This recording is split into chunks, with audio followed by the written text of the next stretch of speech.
panel. So I'm going to ask to our distinguished panelists to join me here. We will have Akansha Chowri, the CEO of IT Power, who will moderate the session. Then we will have Peter Bellinger, Director of US African Clean Energy Development and Finance Center. We will have Deepal Barua. You already know Deepal. He's a friend of IOREC since the first edition, and is a Manager Director of Bright Clean Energy Foundation in Bangladesh. Paul Needham, President and co-founder of Simpa Network from India. Roderick Necastro, Executive Director of Team Energy Foundation, here from Philippines. And Sri Beringen, Project Manager of ARC Finance. So welcome. And Akansha, you can take over and enjoy the discussion.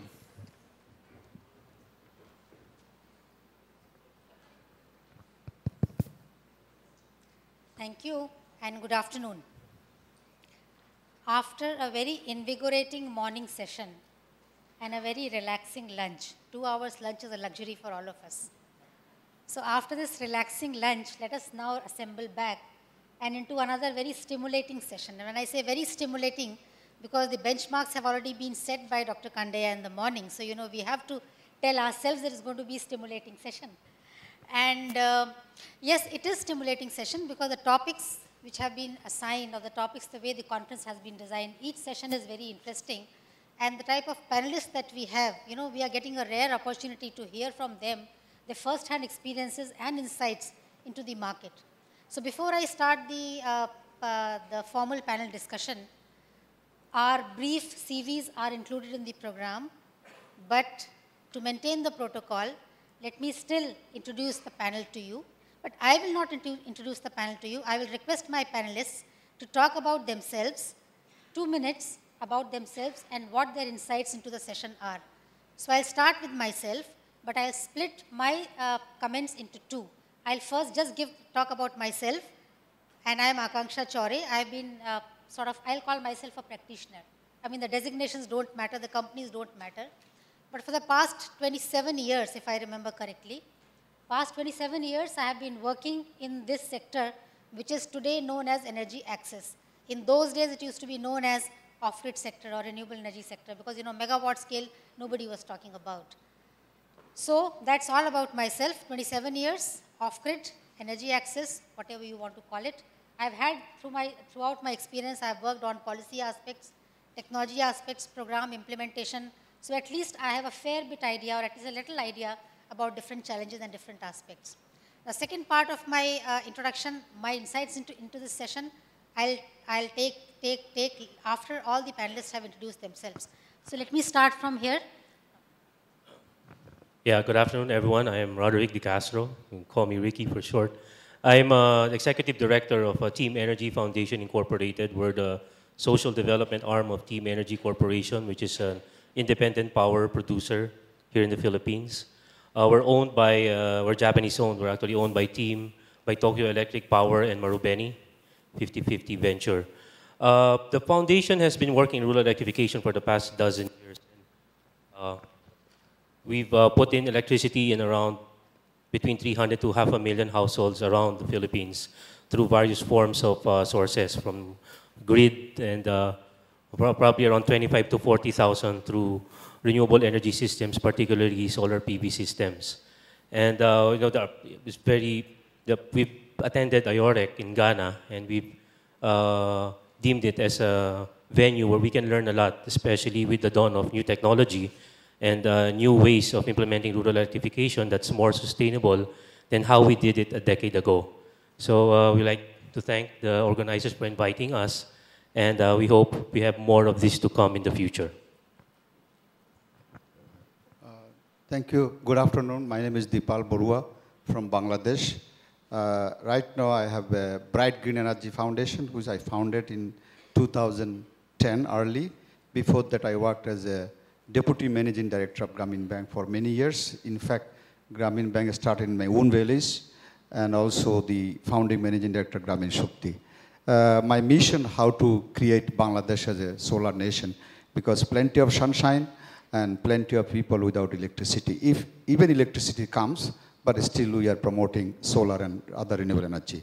Right now, Bangladesh have a 3 million solar home system installed, and every month we are installing all together with the help of ITCOL, 80,000 system in a good season, and in a slow season, 50,000. So 50,000 to 80,000 per month. So it is a great story. I believe we can learn from other experience. Apart from the solar home system, we also promote biogas plant, improve cooking stoves, and mini grid recently, and the solar pump. I think Bangladesh is a country renowned for microfinance, but I believe it would be renowned for renewable energy in the long run. Thank you. Oh, thank you very much. Good afternoon, good morning, where I'm coming from. Peter Ballinger with the Overseas Private Investment Corporation, the U.S. government's development finance institution. But I would like to acknowledge my colleague Bob Eichord, who is sitting here in the audience with the State Department. We all work together at the State Department, at the U.S. Department of Commerce, the U.S. Export-Import Bank, my organization, OPIC, the U.S. Trade and Development Organization, to promote, among many things, off-grid power. I was based in Asia for many years. I'm now based in Johannesburg. I'm part of what we call the Power Africa team, which has recently announced the Beyond the Grid program, is to look at the non-grid connected power needs in sub-Saharan Africa. And I'm happy to talk about that more, but it's really what we call an all-of-government initiative to make sure that the poorest, least connected, most disenfranchised populations throughout, in this case, sub-Saharan Africa, have an opportunity through sustainable projects to be connected to electricity. It is something that we're very committed to.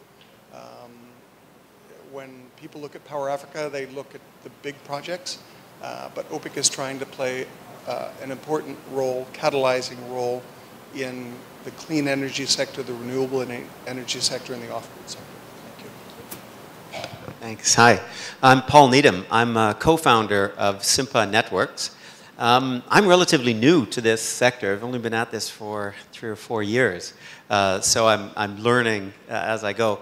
My own background, my academic background is in development economics. I did a master's at Cambridge University and part of a PhD, but I quit that PhD program to start an internet company, which I did and grew and sold, and ended up at Microsoft through some acquisitions.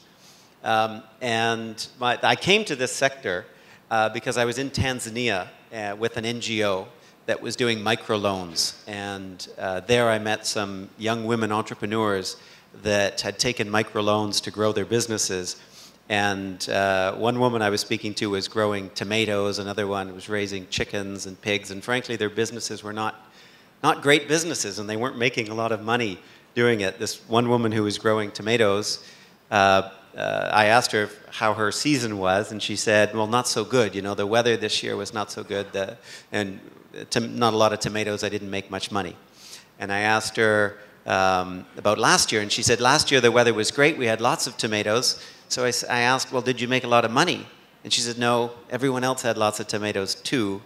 And there were too many tomatoes, and the traders came in, and you know, prices collapsed. But the connection to solar is this. She pointed out to me that she knew of another entrepreneur, a young woman in a nearby village, who had purchased a solar panel for about the same amount of money that she had used to purchase, you know, half an acre of land. Had purchased this small solar panel and was using it to charge mobile phones. And she was making a killing. She had people lining up. And she was very excited about this, and they wanted to get loans to become solar entrepreneurs.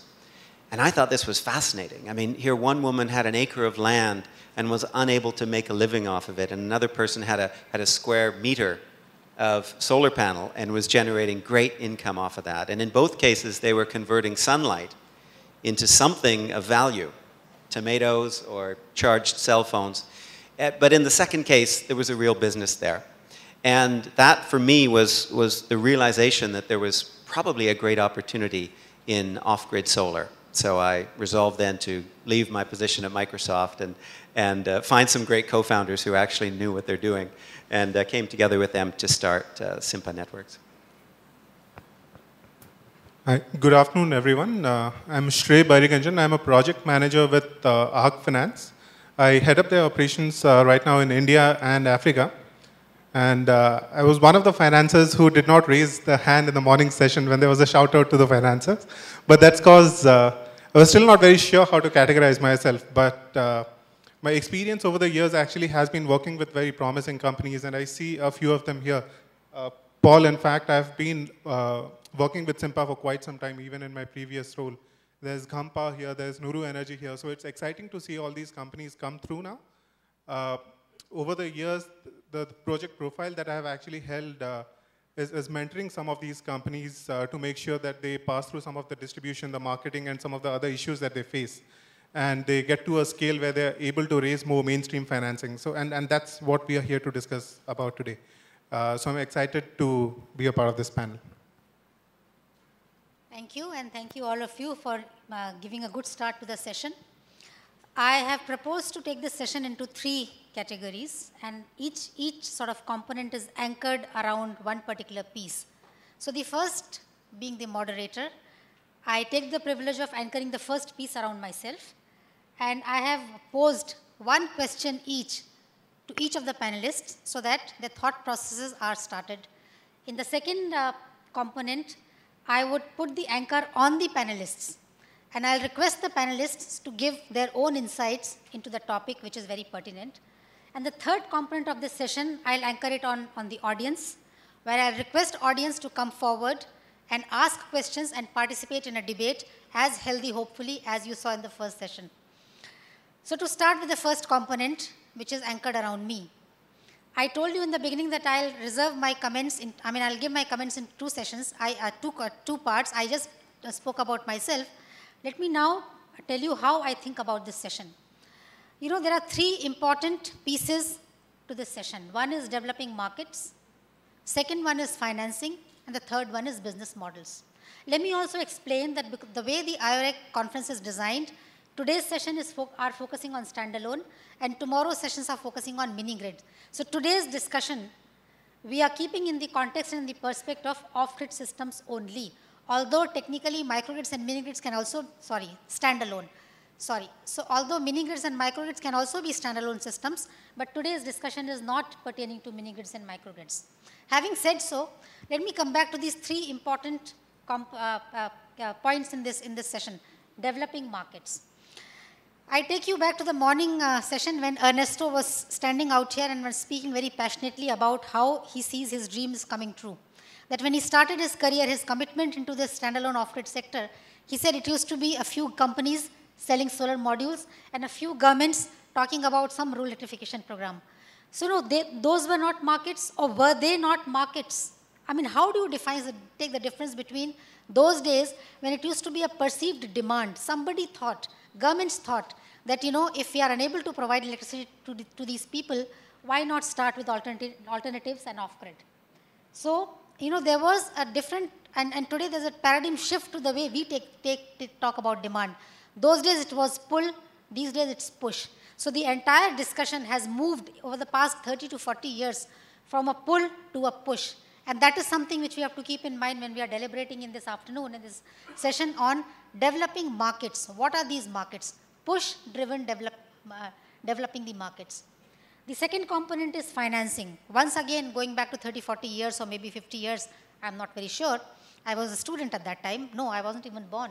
Sorry, I revealed my age. Huh? So financing, you know, again, in those early days, it used to be funding. Because we knew the technologies were very expensive, and it's not only talking about solar technology, where it was biomass technologies, hydro technologies, or wind technologies. The technologies were very expensive. More importantly, technologies were new. You would not expect communities to come forward and invest in something which they had not even seen before. And that is where the funding part was very, very important. And whether it was the NGOs who were facilitating, or it was any other organizations which were facilitating, but the funding was extremely important. In today's context, we don't talk about funding, we talk about financing. How that paradigm shift has come in. It will be good to take our insights into that. And the third component is business part. Again, I'll take you back to the discussions in the morning when Rahim Afroz from the audience spoke about early days in Bangladesh when we said that it was the NGOs, the civil societies, the local traders, the local companies, which were all putting together. And it was their business model because they were very much there. They were putting in their bits and they were taking care of the business, which was identifying the local components, local technologies, local assembly, selling it and recovering the money. In today's context, we talk about business models, which is piggybacking on telecom tower or anchoring on something else, or whether it is a leasing type of a business model or what. So, once again, a paradigm shift in what we think a business model should be. So with this, I'll now pose my first question on Deepal himself because somehow the discussion has pointed towards Bangladesh a lot. And my question to Deepal is, Deepal, you've been a founding member of the microfinance revolution in Bangladesh, particularly for solar home systems. Those days, everything was new. We were learning and we were starting out, whether it was what type of systems are making sense, how are we assembling those systems, how are we servicing those systems, how are we financing those systems, how are we creating awareness about those systems. So from those days to today's days, when ITCOL is there, when the processes are standardized, how do you empanel partners, how do you all the processes are set, so we are seeing a scaling up. So coming back to Deepal, what were the key lessons that you recall that have still stayed with you from those early days, I would call innovators, early innovators, which are very relevant and which can be contextualized in today's discussion, again, so that it helps in scaling up the markets. Deepal.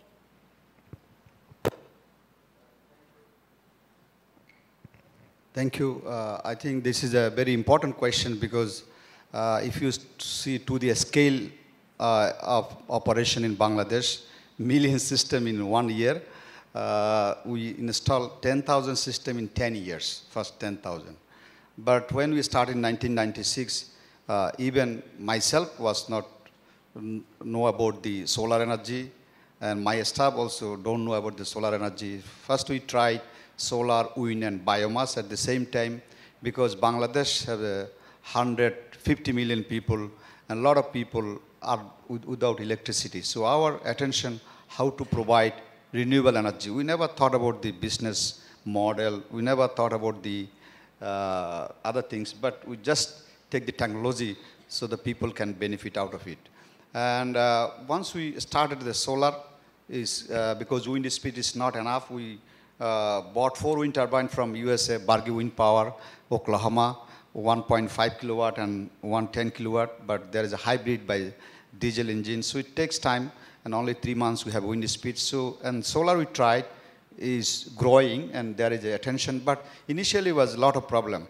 17 watt system, so we are looking for a battery, but we have only automotive battery from Rahim Afroz, only 1.5 years guarantee or 2 years. So we started with the automotive battery, but battery was good. It goes up to 2 years, though it is only for 1.5 years, but it up to 2 years. So we started a 17 watt system, and we tried to target 10,000 system in 2-3 years time. So then the cost is so high because we bought Siemens solar panel and $7 per peak watt, and the battery price and cable, everything is so expensive in 1996. So it was hard to believe. People say 30,000 taka, say around $400 or something, and Bangladesh at that time only $250 income, per capita income now is $1,000 around. But you see how the people react about the cost. So we try to convince whether they get a light. Mobile phone was not there at that time. And gradually after 2-3 years, mobile phone things come up. So we are convincing the customer to believe there is a light comes from the solar panel and sunlight. But once we install, we targeted not the even poor people, we targeted the union council member or local leaders, school teacher, so they understand and they can, word of mouth would be more interesting. So that we install one, and then at the midnight we have a lights is there, and so much happy, and they invited us 10 people for a dinner because the price of solar panel is so high. So it was tough to convince the people. Even our staff visited 10 times to convince a customer. They never believe it. The cost is very high. Number two, whether it will work or not in the rainy season or winter something. So it was tough to convince. Then the cost is high. We are trying to, you are using kerosene for lighting, so why don't you? Then you can compare kerosene and the solar price is so high because at that time kerosene was a lot of subsidy. Now government gradually withdraw subsidy. Now 1 liter, $1. Before that it was I think few cents for a liter at that time. So it was very tough to convince our staff. Even we recruit engineer, they never heard about the solar energy because in the syllabus there was no solar energy in electrical engineer and other.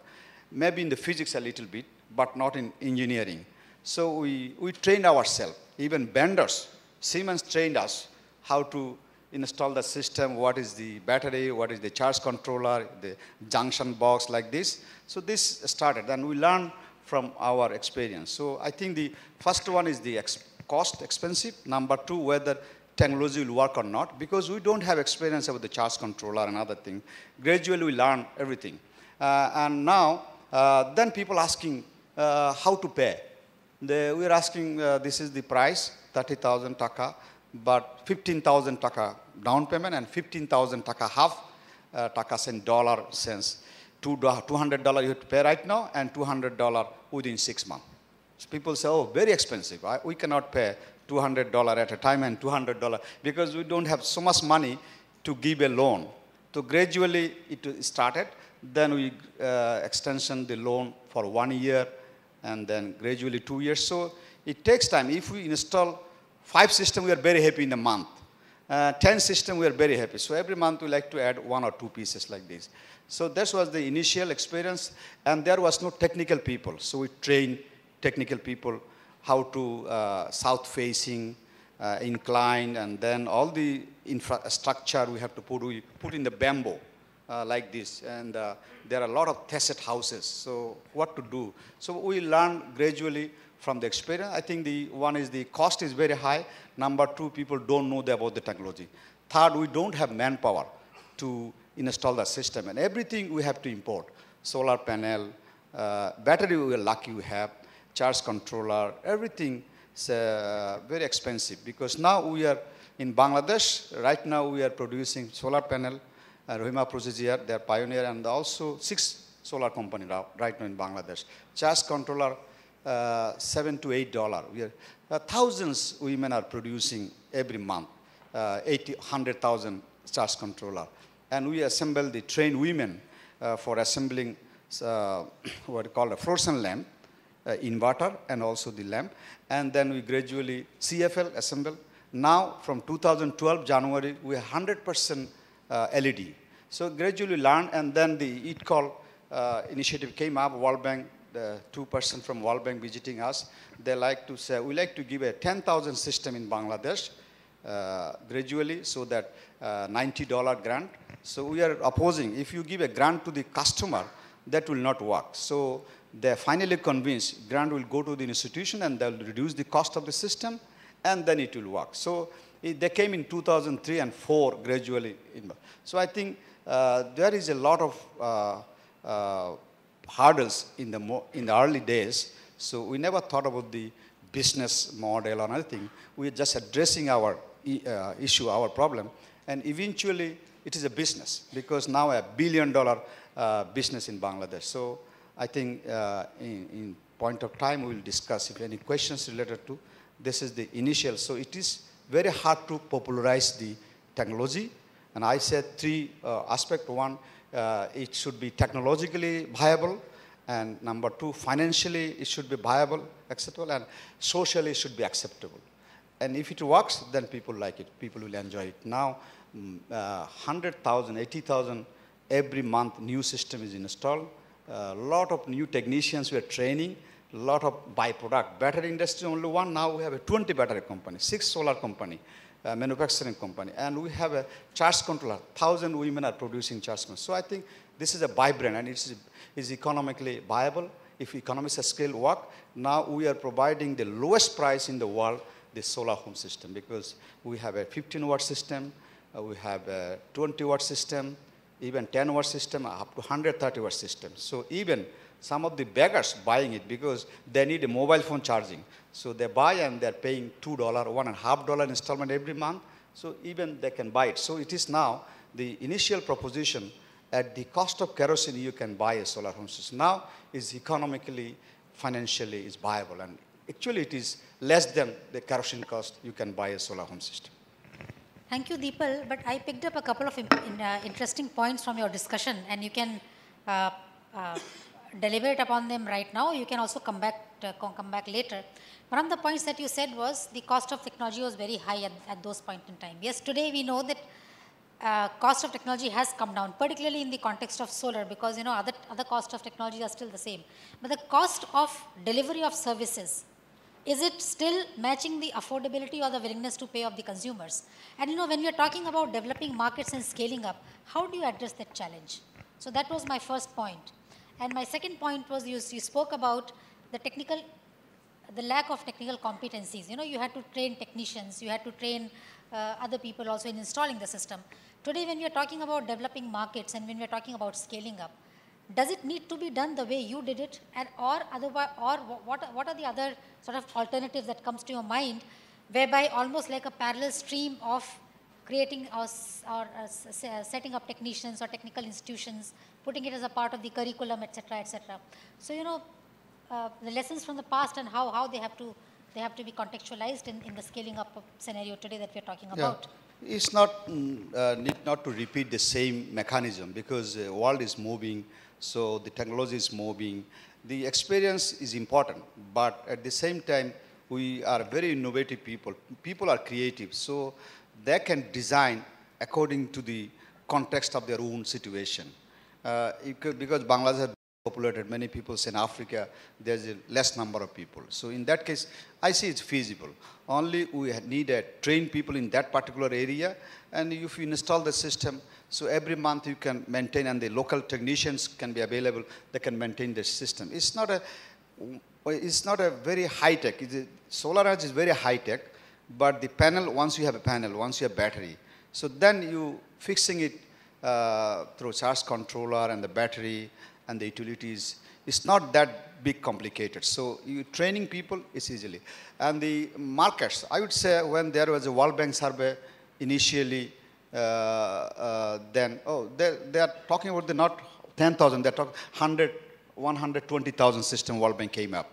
Then eventually ADB and JICA, KFW, GIZ, and others also join in the consortium. They're funding the Bangladesh government, and Bangladesh government take a very low cost fund and they give it to the ITCOL at 1 or 2%, 3%, and they give it to the companies, energy company, energy NGO, or a financing organization, microfinance organization at a 6%, 7%, 8%, that depends on the loan size. That's the amount of size. And then I think you don't need to repeat the same experience, but once you have the people without electricity and you have a study how much they can afford and what type of systems available to them. So we prefer multiple options. There are people of different economic group, economic strata, so they can buy a small system, even they can buy a bigger system.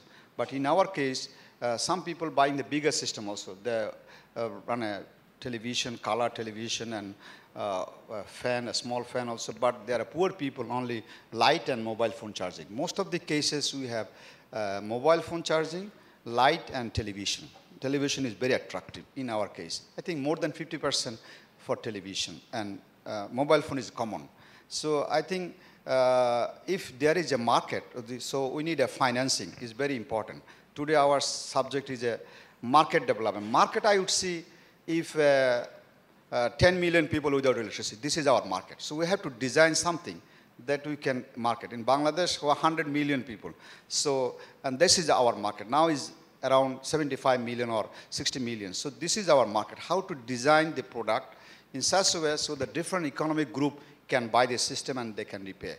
The cost effectiveness, because of large economic scale, now we are buying a bulk panel and battery, everything, price is very competitive. So, and we are giving to the customer, so we have a 3 years free maintenance, including battery guarantee 5 years, panel 20 years, charge controller 3 years, LED 3 years. So everything we have a guarantee. So customer in an advantageous situation, they give only 15% down payment. Remaining 85% they are paying monthly installment, 36 months. The longest one, 36 months. So they save money from kerosene. In bigger system, they add something from their own resources. A smaller system, they don't need to pay anything from their own source because they are replacing kerosene. I think that can be worked. The experience is not same way, but you can design according to the available resources, sunshine or wind or anything, and you can have a financial packages and the technology packages, and then people who have trained the people so that they can install and maintain and creating a social acceptance at the level. I think then it will work. Thank you, Deepal. I'll come back to you again. Let me turn to Paul now. And my question is to you is related to what Deepal has just said. You've been an entrepreneur. I'll call yourself a trailblazer also.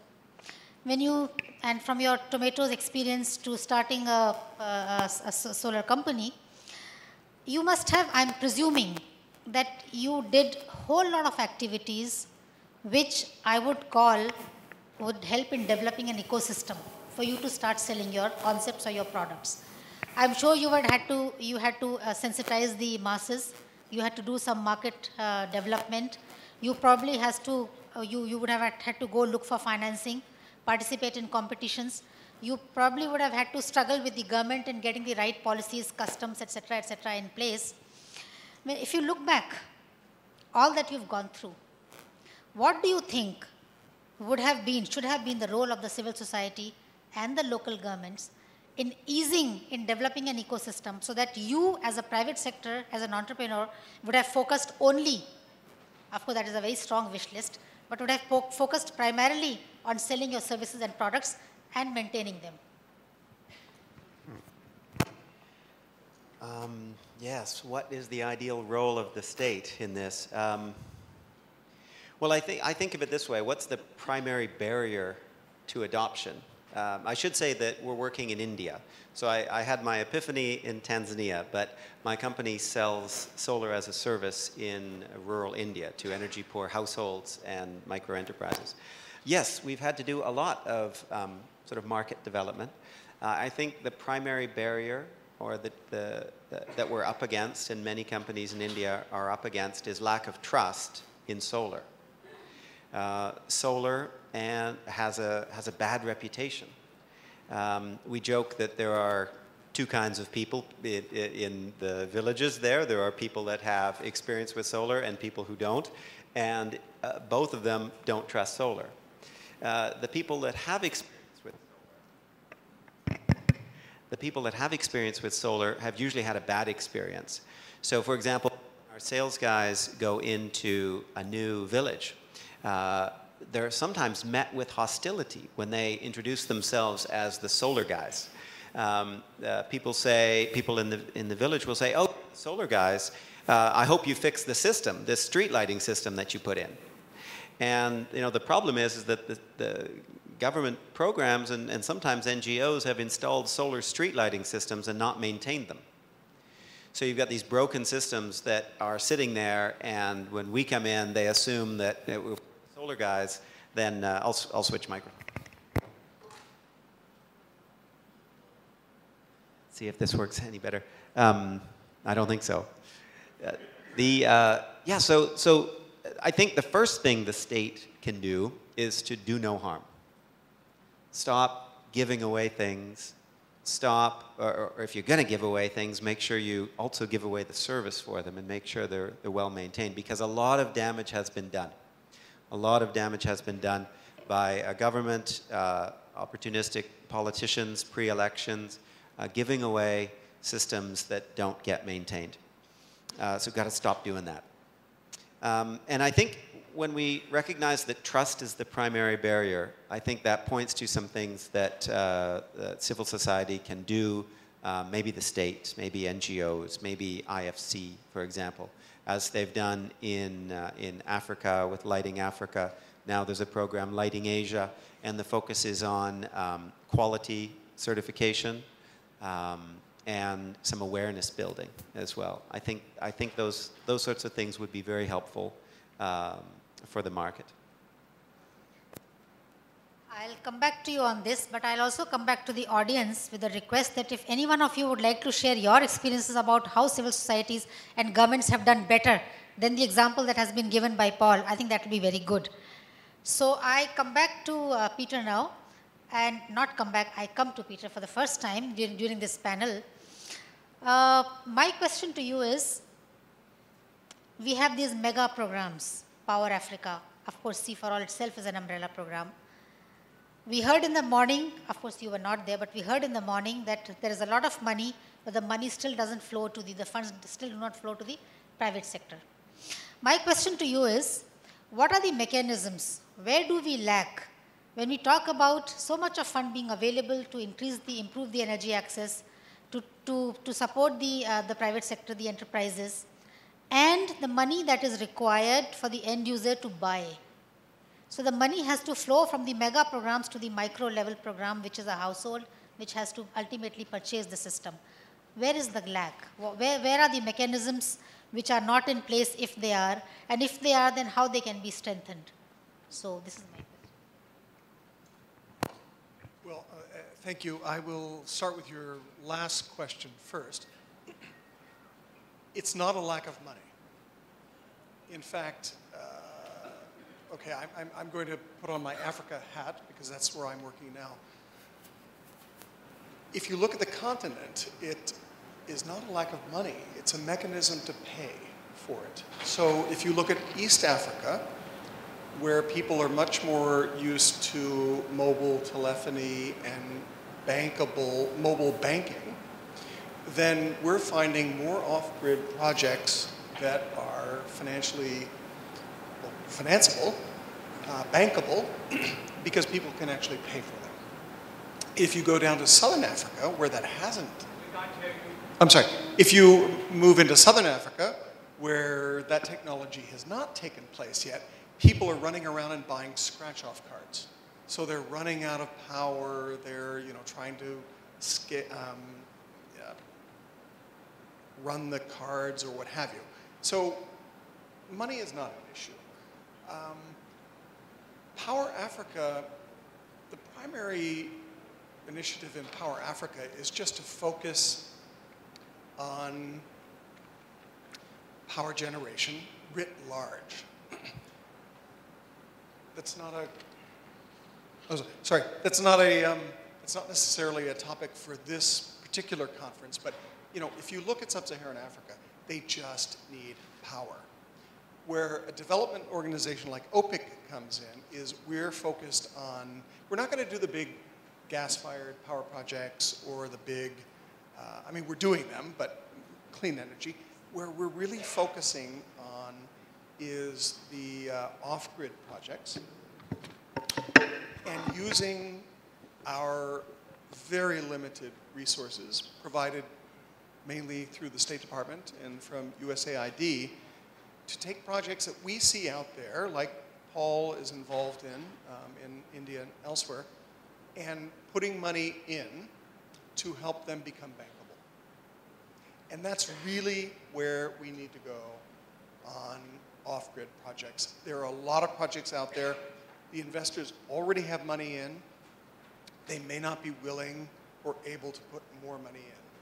So we can come in with a grant, free money, between $100,000 and $1 million to help bring that project to bankability. So what does that mean? That means in Southern Africa, helping them find ways to manage the payment issue. It means that in other parts of Africa, similar to what we did with Husk Power in Bihar and India, helping projects become scalable.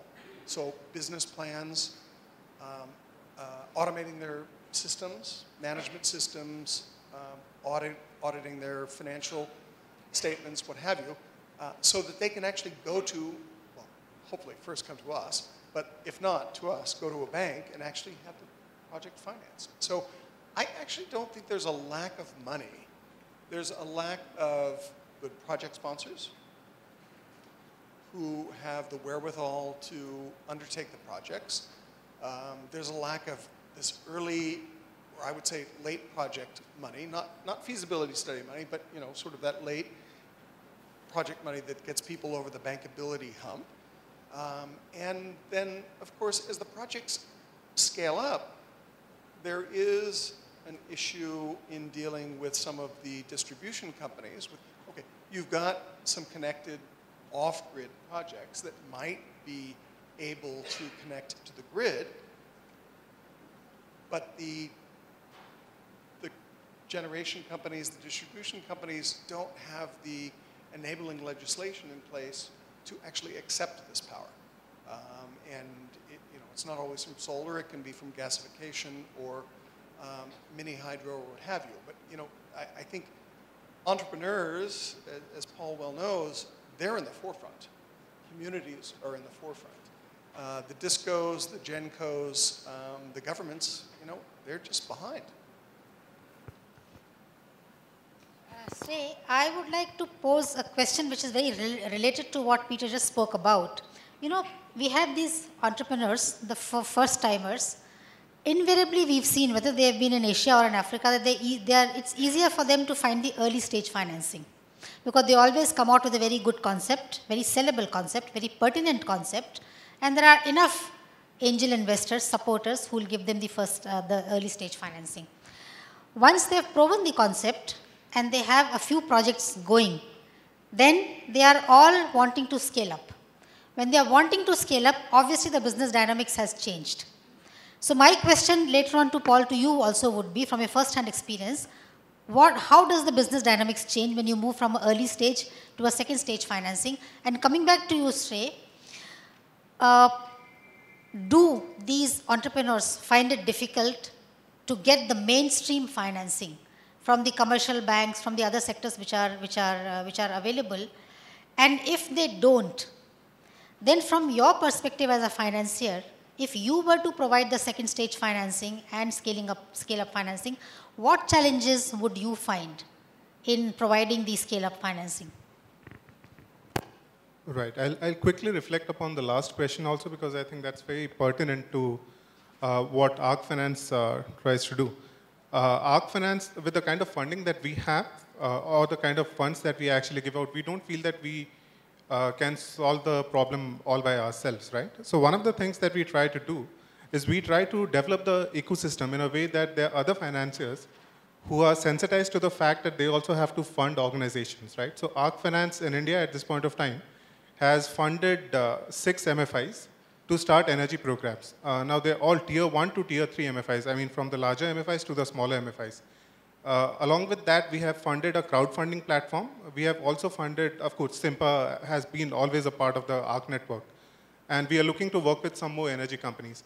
But with the funding that we have given these MFIs, be it a large MFI with 5 million customers like Bandhan, or some of the smaller ones that we are working with, the idea is to see whether they'll create a separate energy lateral that actually completely focuses on energy finance at the end user's level. And what are the different category of products that they could actually potentially sell.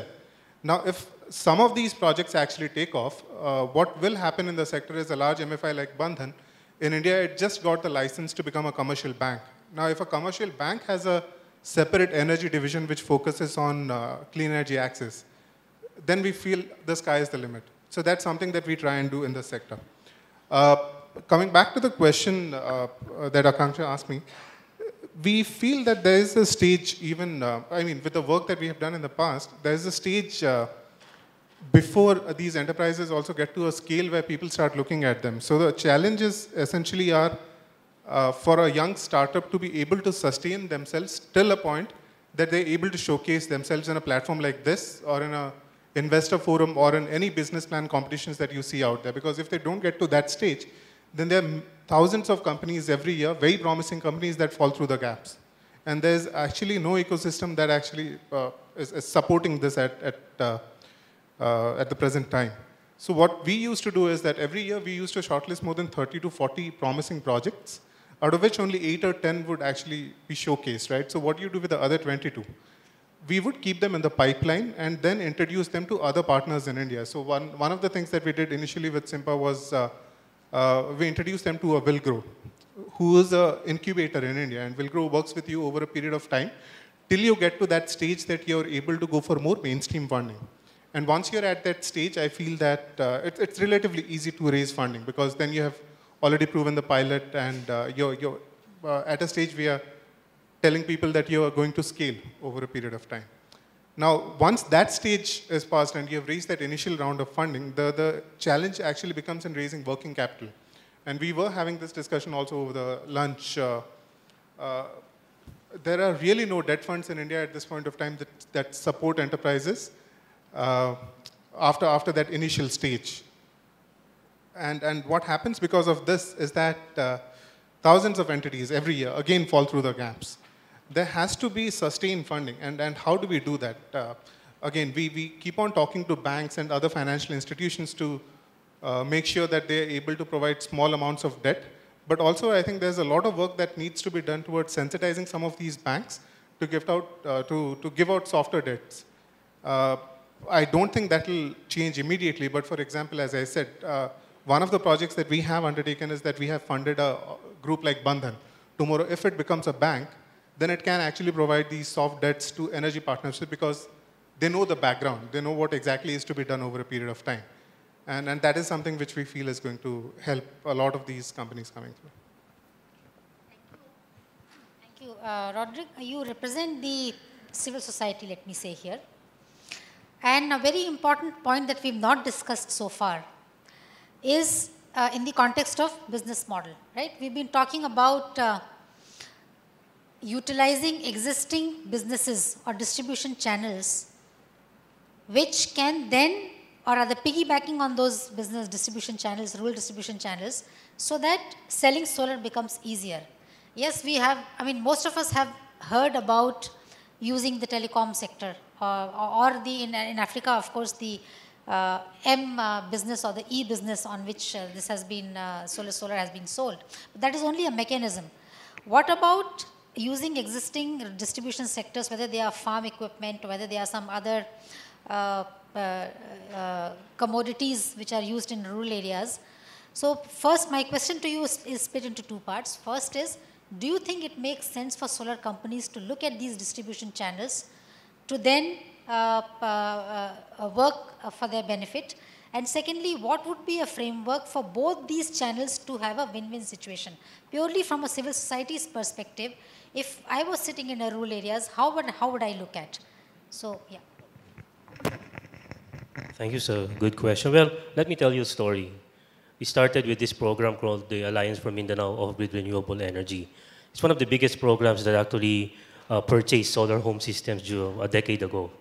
And right now, in our midst, you have two former chief of parties, the Department of Energy representatives, who was our partner, and one commercial, who was former member of a commercial partner that we had. So it's a very, very big, it called for around 25,000 solar home systems. And would you believe we started with 55 watt peak lighting systems before at a cost of almost $1,000 US. And because it was affordable, because it was subsidized by the Dutch government, which cut around 60% of the price, of course, it distorts the actual price. And it was difficult to make a collection at that time because we were working with communities in the autonomous region of Muslim Mindanao, many of whom are members of the poorest of the poor. So it really was a grant program. And but part of that grant program we saw was the necessity to have a communal system. So it started with asking the community, where do you want the communal system to be put? So in the arm, to be short, we put it either as street lights or as lighting for the mosques, which was their choice. Well, which was our choice, actually. Then, well, after so many years came the sustainable solar market packages of the World Bank. Again, the point of entry was the importance of having a communal system. So the point of entry of a supplier was you have to bid for the communal systems to be put in place. But you have to commit to developing a market of selling so many solar home systems. Again, this time we brought down the specifications to 20 watt peak systems. And now it's not only lighting. Because of a survey that we made, we found out well, after we implemented a major program, which lighted around 300,000, we made a major survey of around 1,600 respondents. And we found out, which much to my frustration was, the number one benefit that the people got was entertainment. I was hoping in putting lights so the children can study. No, but it was entertainment. So the next systems that we put in were 20-watt peak systems that included phone charging system, a radio, and a lighting system. But the communal facility was a video karaoke system, which was put in the middle of the barangay, the village or the town. So after that survey, we found out that the sustainability of the system really relies on the community. That's why we shifted from supplying the technical aspect of the program, which is a solar home system, to doing community organizing by organizing them to be economically stable, which includes values formation. And well, that's when we thought about maybe it's better if we do something that has to do with their livelihood. So we went to this faraway town that supplies around 20% of the Karaginan need of the world. Call it Tawi-Tawi in Bongao. And we thought, because the price of Karaginan is cheaper if it's dried, or we will just give you solar dryers. So we gave them solar dryers. It didn't work. They didn't use it. Because we forgot to take into consideration the dynamics between the opportunistic buyer and the farmer of the Karaginan. It rusted and it wasn't a smart approach. So again, the importance of community as a sustainability mechanism. So after the SSMP, we implemented a program called, again, this is in partnership, we have a very good partnership with our Department of Energy. They provided a good venue for a private sector participant like us to participate. And that time, we were one of the, if not the biggest independent power producer of the company, that we actually donated around $30 million in various forms of electrification, from the grid all the way to rural power, to solar home systems, standalone. So at that time, we shifted and we called it the Heart and Soul Program because we wanted to go deeper. How deeper can you go in the heart and soul? It's actually an acronym, but I won't mention it anymore because it's too long. But anyway, it calls for, this time, we will give the systems without subsidy, but it has to be paid by the community through a financing and business model that was similar to what Mr. Dipal said a while ago, longer period of payment and smaller amount to be paid. But we divided now our segment. We did market segmentation. To those who can pay fully, they have to pay full, the amount, and they can afford it based on the community profile that we made. To those who can pay half of it, they will pay half of it. And to those who cannot pay, because there are areas that really cannot afford, especially the small islands. Remember, the Philippines is archipelagic in topography, so it's very difficult to go to the farthest island. So we made those who can pay full subsidize those who cannot. So it was a scaling type of business model. And right now, we did another, after we implemented so many, we did another program, again in partnership with the Department of Energy and local electric cooperative in an island called Polillo. And these are people who can afford. And they had, right now what we did is, we don't only see the solar home systems as a form of business for the community, but we also saw that we also have to look into improving their quality of life by also looking into capacity building for livelihood development. So it was a combination, again, of civil society and the business. Business has to be a part of it because that's sustainability. And right now, the secret actually is what we call BREC, that during the Amore days, is Barangay Renewable Energy and Community Development Association. So these are community-based associations that we help organize so they can be sustainable, not only in maintaining systems, but also coming up with growth programs, by raising funds by themselves. From Amore, we brought that all the way to what we're doing right now, which is around 12 years of history. And what we have right now is actually the communities calling us up because they have a substantial amount of money that they want to invest. Not only to buy systems for those who do not have, but also to improve the lifestyle of the community as a whole. So. Thank you. I have a serious problem. And the problem is that we are deliberating on developing markets, having insights into financing and business models. You've heard the distinguished panelists about insights, their insights into business models and financing.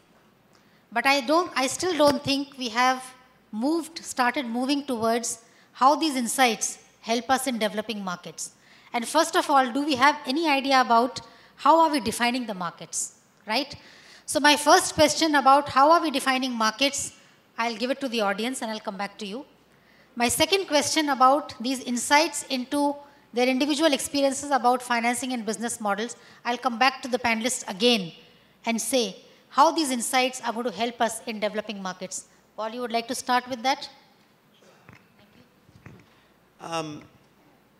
So I think everybody recognizes that finance needs to enter the system somewhere, right? On the one hand, you've got renewable energy systems that have this high capital cost and pretty low maintenance costs. And on the other hand, you've got very low income, energy poor households.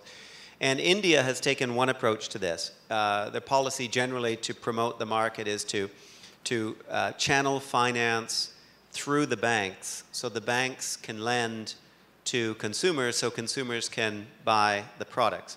And there's been a number of problems with this program. It hasn't scaled up. There aren't many people who are taking those loans. And some of the problems are implementation problems. But I think at the root, there's this assumption that the energy poor want to go into debt to purchase some fancy new technology that they've never owned before. Right? Because that's what we're asking them to do. We're asking them to take a loan from a bank to buy some new technology that they've never actually tried and probably have had a negative experience with if they've seen it. And I met one customer who said it very, very clearly to me. He said, I know I could get a loan from this bank to purchase such a system, but what if the system breaks? What if 2 years from now or a year from now, the company that sold it to me is no longer here? And I've seen that happen, he said. Then I go back to kerosene, but I still owe the bank, so I'm paying twice. It's very, very risky to go into debt to buy a solar system. And I've spoken to bank managers who say pretty much the same thing from the opposite side. It's very, very risky to lend people money to buy a solar home system because they do need to be maintained. And as a lender, how do you know that the company's going to stay there and maintain that system? Once they've got their money, too often they're gone and they're off to the next area. So back to policy and back to where finance ought to enter the system. I think IDCOL is just a tremendous example of, and the Bangladesh experience is a tremendous example of how capital is entering the system in a different way. Consumers in Bangladesh are not being asked to go into debt from a bank to purchase from your company. They're getting financed directly from your company. So point of sale financing is really a game changer. And you can call that solar as a service, as we like to call it. You can call it leasing. You can call it rent to own. But the key is that the vendor is financing their own customers. Forces the vendor to think about who they are selling to. Is this person a good credit risk or not? And from the consumer's perspective, it eliminates the technology risk. They know that if this thing doesn't work, they don't have to pay. And they're not in trouble for not paying. They have the moral right not to pay if this thing is not working. And I'm sure that's part of your sales pitch. It's part of our sales pitch. We say, if it doesn't work, you don't pay. We promise it will work, but you don't have to believe us. Just trust us that, of course, you don't have to pay if it doesn't work. And that is really the game changer. That has been the game changer in the US market, where residential solar leasing has really taken off in the last 5-6 years. And that I see is what is fundamentally the dynamic in Bangladesh. And I think from a policy perspective, I'd like to see in India a program whereby cheap capital is made available to solar vendors. So solar vendors can offer credit terms or solar as a service or rent to own or some variation of that to their customers. Thank you. I see some traces of seeds model in Sri Lanka, where the point of sale financing was provided for. Of course, we are not discussing that, what are the lessons. But Peter, would you like to elaborate more upon what Paul has just said? Yes, thank you. I do think point of sale financing is key. And it's one of the areas where OPIC and other development finance organizations can step in. It does put the onus on the borrower from a development finance organization, but we like that. We like to see somebody like SIMPA who is involved and understands the market. Where we try to come in and meet what I would call a market failure is with some of that late stage financing so that companies can better understand the market that they're selling into, not only to become scalable, but also to become bankable. And then as a lender, we're obviously more willing to lend to them because they do understand the market. And they do not only have the point of sale process in place, but also the payment mechanism in place, which can help that succeed. Again, I use the East Africa versus Southern or West Africa model, where the payment system is in place in East Africa because of the mobile payment system that is much more evolved there. So where do we see most of our deals in off-grid? East Africa. I mean, the entrepreneurs are following the market, and so that does make sense. Thank you. Before I move to the audience and the last part of the session where we is interactive, I'd just like to ask my other three panelists to add something, particularly from the point of view of business models. Because financing we've spoken about, but what business insights, what alternate business models would be useful for developing these markets? Deepal, you would like to say? Yeah. Paul mentioned about the trust is the main problem, and quality of the product and the confidence about the technology. I think if you look in a conventional way, is a mutually exclusive. But actually, if you look into unconventional way, is a mutually inclusive. Because a customer, if you have a bank finance and technology provider provide the system, and bank customer take the loan from the bank and pay to the energy company, and they're gone. But the customer has to pay the bank loan.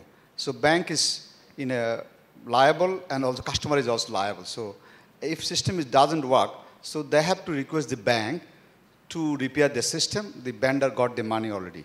So I think this is a very complicated for the solar energy, because you need a maintenance. Maintenance is the key. It's a small technology or even an improved stuff, you need a maintenance. In that case, we develop an integrated model. So the vendor or a company, we are liable to the customer in an advantageous situation, because we sign agreement for the system and the payment, and we have a small markup is there. So our business is there.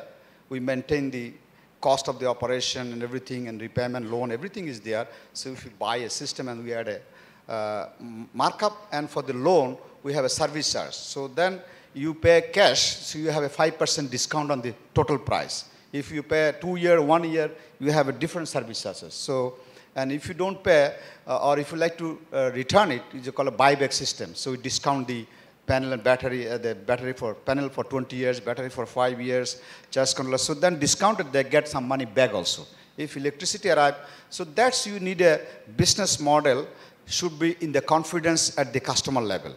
If you're protecting yourself as a bank, and you are not protecting the interest of the customer, it will not work. But in the conventional business model, you are protecting yourself, not looking to the customer. In our case, we are protecting the interest of the customer. At the end of the day, if customer feel comfortable, then your payment will be better. So this is the way. Even my foundation started in 2010. I'm installing 5,000 systems. There is huge competition, 48 company. But I believe I took one challenge. Our goods, the equipment is better. Among the 48 company, I said the best one. So I like to same price, but best one. So then they build up the reputation. Then the people say word of mouth increase. So I think the customer in advantage situation and the financing organization is profitable, and we are not losing money still. So in that case, but not a big profit, but we are, because you know renewable energy is not a conventional business like a mobile phone or other, lot of investment you make up and you have an exit point. We don't assess, but still we are surviving and it's growing. It's not a we are losing. So, but only thing is a challenge we are facing now, collection, because of a lot of collections things come up, and our staff take money. Most of them pay, but some of them keeping, and then the customer also excuses, we paid money, we don't get the receipt. So if the payment system a little bit digitalized, or a payment system technology can be involved, then it would be interesting, because we can improve the payment system, and also the quality of the services will also improve. I think that if you have a problem, you have a solution. After 10 years, solution become a problem. So we have to address new solution. I think there is a business model is working, because otherwise why every year there is a pressure from the private sector to equal to come a new partner, because there is a businesses that otherwise people are not become interested to become a partner. At the same time, people are buying 80,000 systems, 60,000 systems, 70,000 systems. You are buying not free. You are paying 15% down payment. Every month you are paying in installment, $2, $3, $5, $10. So there is and recovery rate is still very good if you provide a good services. I think the trust can be addressed in a designing of the financial and the process. So we always say good intention is not enough. You need a good process, so that the process and mechanism can bring business also. Thank you. Thank you. Shri? Right. So amongst, I mean, it's interesting to listen to Deepal and Paul, and I'm pretty excited about the pay-as-you-go model, and also specifically the way Simpa implements it, and that's one of the reasons as to why we support Simpa. But we also feel that, I mean, a point-of-sale model cannot be a blanket model, especially when we are talking about some of the smaller lantern companies at this point of time. They wouldn't have the bandwidth to actually go out and do the collections as per, I mean, the way we are thinking about it. If it is a slightly larger ticket size, then maybe it's a bit more feasible, but not for very small ticket size. And the kind of customers that we are talking about here, and specifically in a market like India, it's very diverse. So, I mean, I think we should be looking at various models at this point of time, till we get to a stage where we can say, for a solar lantern company, maybe this model works better. Maybe for a solar home system company, a pay-as-you-go model works better. But I think we'll need a little bit more time and a little bit more experiment to come to that conclusion. Thank you. Roderick, you. Yeah, in our case, as a representative civil society, I wouldn't want to call it as a business model. It's more of a sustainability model. And our mission is not only to develop that market so you can bring down the price of the systems, but also to make the community be able to be participants to that market. Because if they cannot afford it, so how can they? You'll always end up with a bad business model. For example, in a supplier that we had before, Shell Solar company who was existing at that time, we told them we can convert this commercial contract into a development contract by, if you will assure us that a certain percentage of the sales that you get from us will be put into a development program, which was part of a memorandum of agreement. So it's not anymore a contract. And well, they were successful in implementing the social development program based on that percentage of sales that they got from the number of systems that we paid them at a commercial price.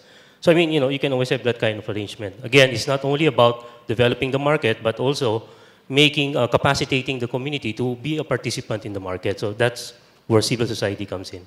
Well, that's a very important point, because market is for whom and by whom. So, unless both the parties are equally involved in it, markets don't develop.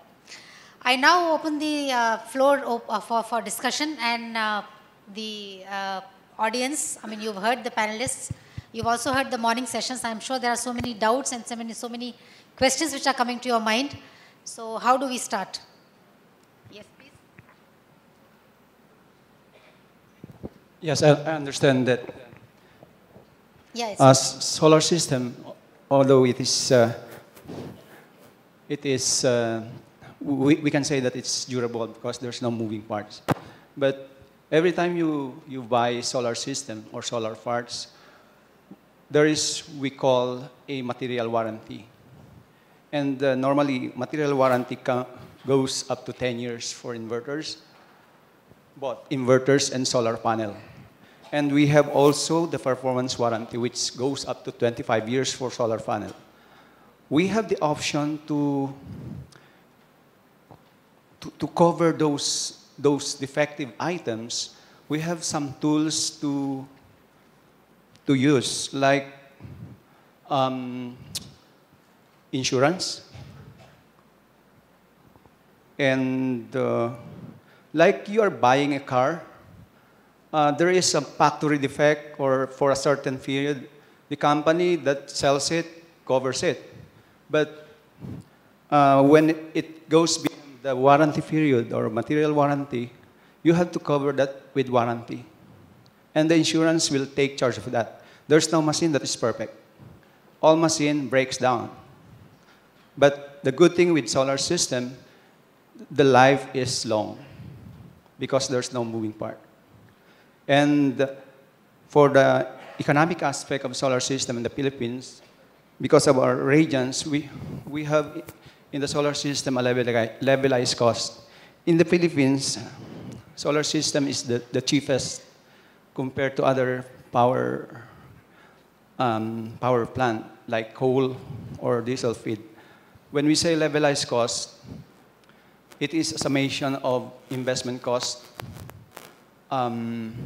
maintenance cost, and the fuel cost.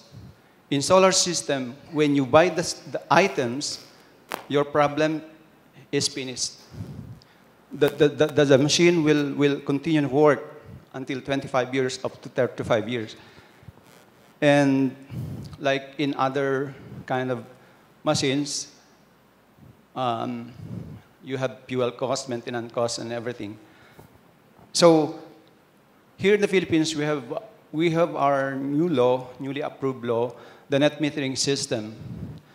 The payback time, when you consider like a standard interest rate of 8% for your money, cost of money, against the production, which is about 10 pesos per kilowatt hour here, your payback time would be something like less than 10 years. And by ordinary annuity, you can get back your money after 7 to 8 years. Am I to understand that in solar home systems you are actually exporting power into the grid? In the net metering, is it applicable? This is both grid and off grid. No, the net off grid metering is concept, yeah. much expensive, basically. Yes. But the payback time would be something like double, 15 years. But you can use the system for up to 25 years. The only problem with the off-grid system is the battery system. Of course, I hate to say that for next 25 years also we will still be depending upon these standalone and off. I'm not saying that they are bad, but ultimately we are all moving forwards. And these systems can have a different role to play. But I understand yours was a comment and observation and not really a question, right? And you were trying to say that you were trying to put solar systems as a good systems because the warranties are there, like in the car warranty, etc., and therefore the quality can be assured. Okay. Right? Thank you very much. Which is very different from what Paul said about India, and I hope India has something to learn from what the what.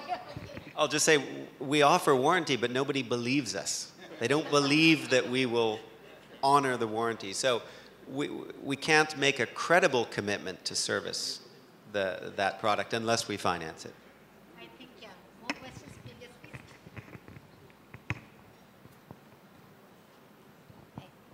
Hi, my name is Brenda Manglik, and I'm with the Sierra Club in the U.S. And this question is particularly for Mr. Ballinger, but in general, I was wondering about the role of export credit agencies and in the U.S. working more with EXIM and how these agencies could play a bigger role in supporting the off-grid sector.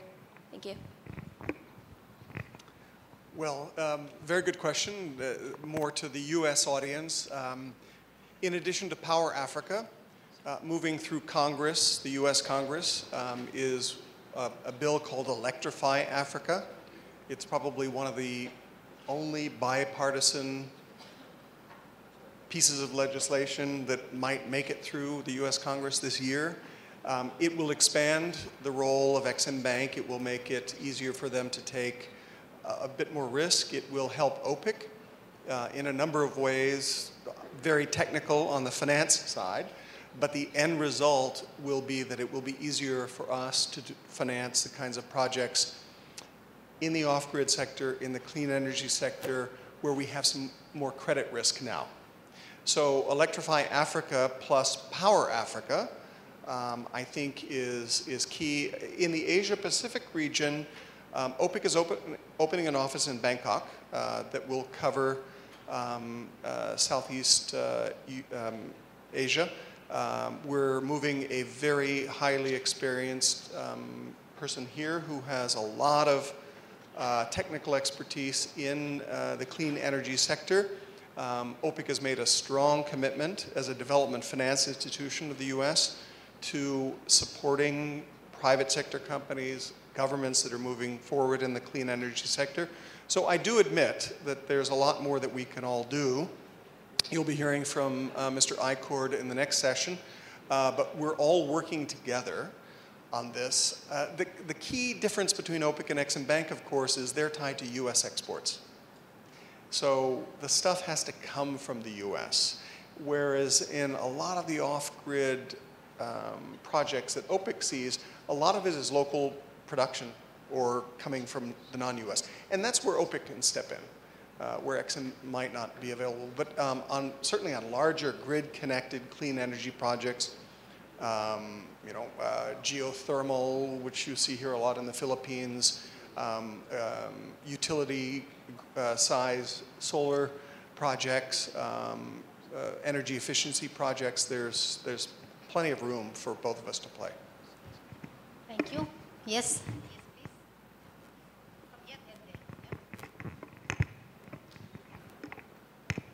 Hi, my name is Alex Dukas. I'm with the World Resources Institute. And my question is also for you, Peter. And it's related to what OPIC is doing in this space and planning to do in this space, but it's of broader relevance, I think, beyond just Power Africa and just beyond what the US is doing as well. I'm just curious in terms of aggregation, which is a problem that we've already discussed today in earlier sessions, other than buying down some of the soft costs, like the transaction costs, with grant money, like you've talked about, with perhaps other US agencies that are part of Power Africa. Are there other approaches that OPIC is considering to trying to solve some of the aggregation challenges in the off-grid sector? And if you could speak to that a little bit, because I think it's relevant for Asia as well. There definitely is, and it's relevant globally, I will have to say. One of the things that we're doing is we have worked with the private sector to help capitalize private equity funds, many of which, including 4 of them in the Asia region, 8 to 10 of them in sub-Saharan Africa, are investing in companies that are moving into this space. So in addition to us being able to lend directly, insure to mitigate some of the risk, which the gentleman from the Philippines mentioned, we're also trying to use our guarantee authority, the ability to raise money cheaply, basically, to leverage private sector equity capital that is definitely looking for projects like Paul's to move into this space. So yeah, we're trying to do that. Part of it, again, is you've got to find the right partner. They have to know what they're doing. They have to know where they're going. They have to be investing in a place where the private equity capital partners that they're borrowing from or being invested by will take that risk. Thank you. And then from here. My name is Aaron Leopold. I work with Practical Action. And we're an NGO that does a lot of work on market systems in the energy access space. And I was kind of curious from your perspectives as a group of practitioners and financiers, how much attention do you pay to the value chains and the market system kind of as a whole? Because a lot of the risk associated with anything is really related to uncertainty and trust. And those two things they abound. I should say uncertainty abounds and there's a lack of trust in especially the off-grid energy space. And that's a lot to do with the fact that it's still a very nascent technology market, that the value chains are not connected very well, the actors don't know each other very well in many cases. And I'm just kind of curious how kind of this, if this systems type thinking enters into any of your equations for business, or if it's something that you haven't really delved into yet.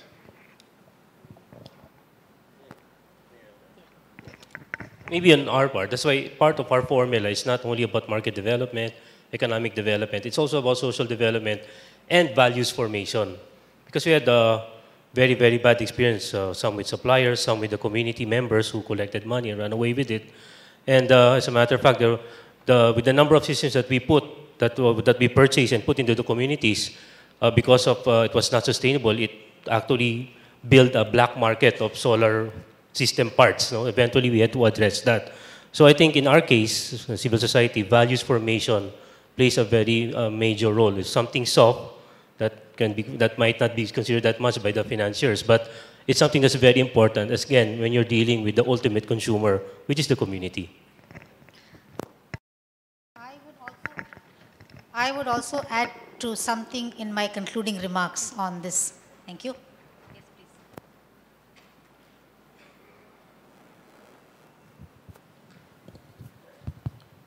Hello. Myself, Rajkiran Bilolikar from Administrative Staff College of India. We are working in these areas quite some time, several years. And the lack of trust and all those things, this is my observation rather than my question. So what we observed that in rural part of India, particularly I talk about rural part of India, all these equipments and small lanterns and everybody like Paul and Shrey and even Deepal, they raise these things. So what is happening that local level, some small kind of problem like wiring problem or whatever problem, to solve those problems, people are not available. Semi-skilled or skilled manpower is not available. So there is an urgent need to really train, to create this kind of pool in particularly local part of India or rural part of India, so that the trust can be built, so that value chain can be maintained. So that's why we have started one center for pro-poor technology. It is like poor people can come, get trained for 10 to 15 days, and then get absorbed into that local market. So that can develop this kind of trust in the entire off-grid renewable energy market. Thank you.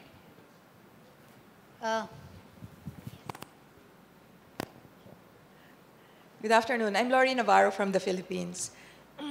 This is not a question, but more of sharing of a business model that we have tried, which I believe is quite successful. This is under the same project that Ricky mentioned earlier, the AMORE program, funded mainly by the USAID, which ran for more than 11 years. Okay, now the communities that AMORE targeted are the real poor communities. I happened to manage the last 2.5 years of the program, during which we had to focus on innovative commercial approach. The households that we focused are those spending something like $1.25 to at most $3 a month for kerosene. So if these are the communities to whom we should be selling solar PV products at commercial prices, what should be the approach? We should be able to sell to them the product at an amortization not greater than what they are currently spending for kerosene. Otherwise, we'll be making their lives more difficult. So we had to bank on the BRECDAS, the locally based community organization that Ricky mentioned, which the AMORE developed throughout the years. And we had to select from an initial total number of 500 to about 60, the ones that had the potential to level up to be social entrepreneurs. And these are the ones that we gave additional capacity building in terms of business management, financing, organizational management, and stuff. So to address another matter or point that was raised earlier, we tried to work with our Philippine Department of Energy. And in this particular case, they did not do any harm, but instead supported the private sector. How did we do that? We convinced our Department of Energy to, instead of just donating solar PV systems for free, to course their systems to our program. Because our program, being a multi-year program, has funds for social preparation, capacity building, hand-holding, etc. So these units were assigned to the BRECDA that we have organized. And then the BRECDA had to sell these systems at commercial prices, but at extended loan terms, because the monthly amortization is so low. Fine, 3 to 5 years. And true enough, the households paid. And we introduced another concept wherein we did not push solar PV systems or standalone solar PV systems because some households are really poor. They cannot even afford to pay, say, $2 a month because they only spend something like $1.25. So we had to introduce options like solar lanterns. So we did not push the solar PV, standalone solar PV systems. Instead, we educated the BRECDAs to educate the potential market, the households, that they have choices. And the choice should depend on what they can afford to pay. Why sell a Mercedes-Benz when, what the household can pay is only for a Kia, for example? So that was the concept that we did. And it worked. And in fact, the BRECDAs now has lots of money and has been procuring solar PV products, household systems and lanterns from commercial suppliers. And microfinance institutions have already provided loans, but not in form of money, in form of product loan. So they would say, okay, I will assign 100 solar PV systems or 50 solar lanterns to the BRECDA, then the BRECDA will sell. So that's how the business is proliferating. Thank you for your insights. And before I give my concluding remarks, I see 2 more hands, so I'm just looking at the watch and I'm wondering, okay, fine, let's have those questions. Pardon? May I? There's a third and which? 2? Hello. Third. Okay, let's have 3 last questions. Yes, please. I'm Surendra and I work for Mercy sorry, Corps. please. Sorry? There? Can I continue? Yes. I have a question for Bipal. You were talking about buyback contracts, right? And I was wondering, how well do these buyback contracts really work in practice? First. Second is, you said that you're having problems in collecting funds, right? Why is the problem? My first question is. And the second is like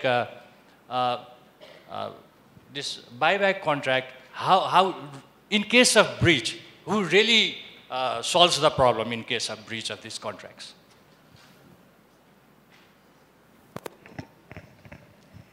Thank you. I think this is the valid question. One is the buyback that bring the confidence in the customer level because we give a product for 20 years, something, and after 1 year or 2 years, there are different reasons. One reason, electricity arrive in that village, so they like to come back. We like to return the system.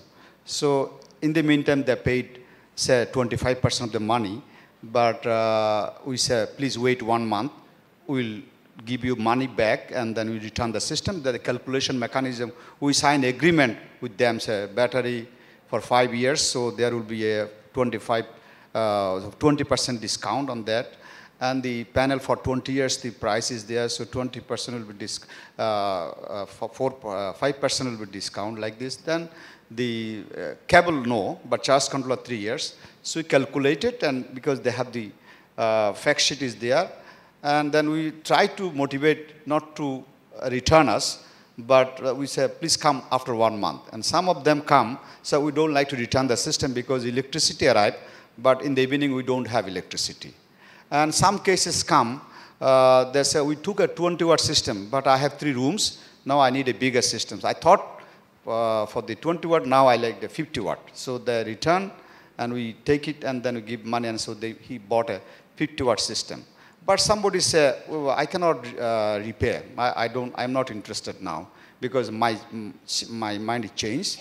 So I like to return it. So then calculated, they return it. So this is that brings the confidence in the customer community. So there is an option, they can return it, or even they can sell it to other if you full paid. Repayment, I mentioned that because we are collecting a lot of cash money. So once you bring cash money, there is a problem. And the calculation is also a problem because we have to deposit the money in the bank. Bank is closed by 3 o'clock. Something you come in the evening. So you have to keep a lot of money cash in your DEX or something. In the following morning, you go to collect again money. So sometimes we have some people keep the money in their pocket and they don't give it to the bank. So there is this is a tendency. It's not a bigger problem, but this is gradually coming up. So if we have a mechanized system to repair, customer can pay through mobile bank or any other mechanism. So you just go and check the system, maintenance, and then. But for the confidence, I would say again, what another questions? These two questions. Regarding the confidence, we have a very professional, I mentioned initially, we don't have business model, but we have eventually a very sophisticated business model because World Bank is there, ADB is there, everybody is there. So we have an annual auditing by the external audit firm. And then we have an independent credit rating system. So every organization have a credit rating system. And there is a compulsory, the credit rating institution will 3 years evaluate. And then ITCOL and the partner organization now very interesting training. We train customer within 3 years, 3 year free maintenance, we maintain the system. 3 years we train the customer. But you know, some of the men are very busy. So we invite the women as a customer training. So within 3 years, we train 100% customer. So they can maintain the system. And along that, we train young women, young boys in the village. So there is what a friend from India mentioned, there is a continuous training is going on. Still, we have a lot of manpower needed, but because 80,000 system, every staff look after 100 system. So you need a lot of people. So training is a continuous process. We never attain the 100% perfection, but it's a continuous process. I think the confidence is there. And the business model is interesting because we have a small markup there and services is there. And once battery is exhausted, this is a soft belly, non-environmental. So you have to return the battery after 5 years. So the company, those who provide the battery, they pay you 33% of market price because the company has a recycling plant. So they can use the lead again for. So there is a buyback for the even exhausted battery also. So this is also, I think that brings the confidence, and the business model and building the confidence is very, very important. Thank you. I'll just take, if the question is very brief, please, I'll take your question, ma'am, and there was a question here, and then I'll conclude the session. Was there a question from here? Yes, please.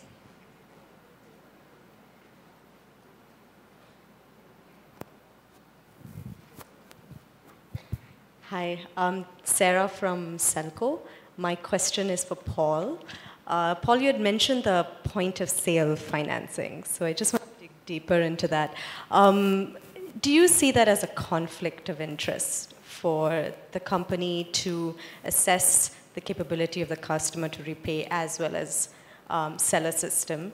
And two, if you are working in a financial institution, do financing, then doesn't that financing institution also play a role in sort of checking the responsibility or accountability of the servicing company? So if they don't service the system, you just don't give a loan to that enterprise again. You can maybe develop a buyback mechanism or something that the bank can do to cover their risk. Yeah, so we partnered with Celco, so we know and respect your model very much. But, you know, Celco has worked so Celco is a wonderful company in India that is using this model that I described, where in partnerships with local banks, they help their customers get loans from the banks to purchase the products. And Celco, remarkably, has invested heavily in building these relationships with the banks. So the bankers, the bank managers trust Celco. They trust that Celco will maintain the product. And similarly, your work in the communities have also built that trust. So the customers do trust that Celco will be there to maintain the system. As a new market entrant, we didn't have that ability. We didn't have that luxury to be able to, you know, spend the time to build that trust through experience. So our approach to winning over the customer's trust is to finance our own products. And we believe that that is a more effective way for a new market entrant to win over that trust quickly in the market and scale up. Now, having said that, there is actually less of a conflict of interest inherently in our model, because we have every incentive now to only use the highest quality products. I mean, you know, we own 3,000 systems as of today. that we are renting or leasing to our customers. By the end of the year, we will own 15,000 systems. If I'm going to own 15,000 systems and then another 50,000 next year as our goals are, those better be very high quality systems that require very low maintenance. So we have a very strong incentive to actually to build, design, deliver, and service high quality systems. There can be a conflict of interest on the front line where a salesperson is incented to make a sale, and his commission is based on how many new customers he signs up. Now, which is not the same thing as how many customers continue to pay. So now that we control our own sales organization, we adjust commissions. We structure the commissions for the sales organization where a portion of their commission comes from the upfront sale and a larger portion of their commission comes from the ongoing payments from the customer. So, and then we can do fancy things with sales contests and bonuses based on portfolio health and things like that. So we try to ensure that those conflicts of interest are eliminated through appropriate incentive schemes and structures for the frontline salespeople. Thank you. I think for the sake of time, I would request you to take the question later on, please. And let me now conclude this session. I am not going to put a summary of this session because it's all very fresh in our mind. But I simply take, let's say, my own takeaway points. And my own takeaway points are, we started with Lighting Africa, and now we are talking about Power Africa. I think this paradigm shift is needed for us to move from lighting to power. We may still be talking about developing markets for standalone systems, but we have to move away from lighting Asia, lighting India, lighting Africa to powering the nations. And when we are talking about powering the nations, then sir, your question about the value chains, etc., become very important, because then the focus is not on system providers or the delivery providers or the financiers. The focus is on developing the ecosystems. And this is what my strongest takeaway point from the panelists out here are, that we have to focus on developing ecosystem irrespective or over and above what the private sector is doing in delivering the products and the services.